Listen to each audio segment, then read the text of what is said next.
My name is Sasha Sharfi, and I'm an animator who would like to educate you about animation's racist history. I'm going to acknowledge the past and talk about how racism and animation are intertwined through minstrel shows and vaudeville. Then we'll talk today, the current state of our animators, and then we'll look at the future and explain why it's so incredibly important for people of color to be represented in our animated media, and also for the people creating said media to be diverse. And I'll close out with some incredible organizations and nonprofits to support in their mission to bring diversity into animation and the animators that create it.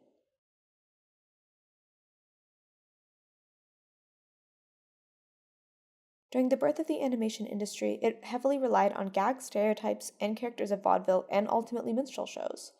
Content warning ahead, I will be showing early cartoons that heavily derived from minstrel characteristics and racist caricatures, so we as a collective see what the past of animation has looked like and be honest with ourselves. This early cartoon from Warner Brothers, Congo Jazz, features a black-faced minstrel-type character and a black monkey.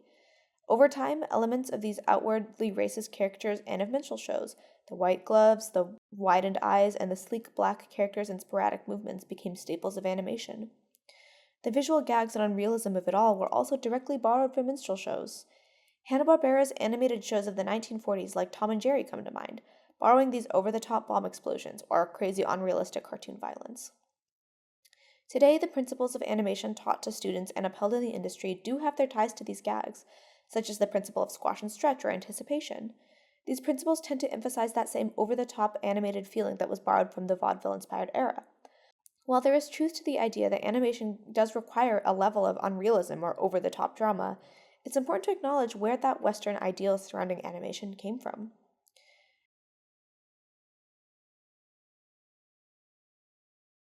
As for the state of animation today, progress in representation has been made, but we have a long way to go. According to Zappia, animators working in the industry are still around 70% white, with only 4% being black, compared to the 13% of people in the United States being black. It is incredibly important to have a diverse group of people creating animated media because ultimately, art experiences influence what we create. In order to create diverse pieces of art, there must be diverse voices behind them. Positive representation in media does directly influence the way that people see groups of people different from them, and also gives voices to people in marginalized communities who have historically been suppressed. Plus, our stories would be so boring if we always had the same type of people in them.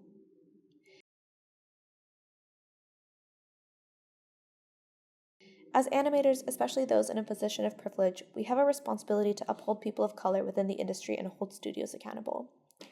One of the ways we can do that is by supporting POC-forward organizations. The Black Film Alliance is working to give opportunities to underrepresented creative people in film. Black public media is amplifying and distributing work about the Black experience and Black creative people. Black Women Animate is the first and only company to highlight the voices of and improve representation of Black women in animation. The Animation Guild also has a POCC community working to address the systems of race and class that prevent American animation from being representative and inclusive. If you're a person of color and you're looking to work in animation, I don't want to discourage you. I want you to understand that your voice is so incredibly important and that you deserve to be heard. And if you are a person in any position of privilege, especially whiteness, support diverse media and voices. As much as I hate it, money talks, and if we can support and give love to diverse media and people, the money will come and the people in charge are going to notice. Animation may have a racist history, but that doesn't mean it has to have a racist future.